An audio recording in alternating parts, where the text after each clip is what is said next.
प्यारे बच्चों, आज हमारी कहानी का मौजू है एक चालाक चिड़िया।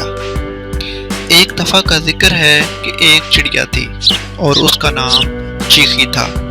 एक दिन की बात है, चीखी चिड़िया गाय के पास बैठी थी और वो दानों को चुग चुग कर खा रही थी। अचानक गाय ने गोबर कर दिया और चिड़िया इस गोबर में दब गई। वो उड़ न सकी और दूसरी तरफ से उसने देखा कि एक कुत्ता आ रहा है। चिड़िया ने इस कुत्ते से कहा, अरे भाई कुत्ते, मुझे निकाल।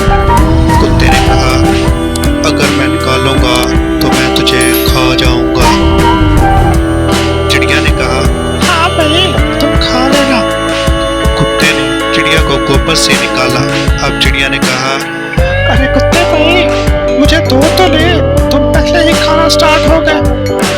कुत्ता चिड़िया को नल पर ले गया। वो चिड़िया को धोकर उसे खाने लगा।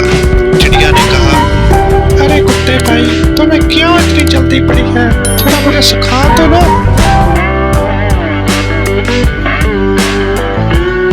कुत्ते ने चिड़िया को धूप में रख दिया।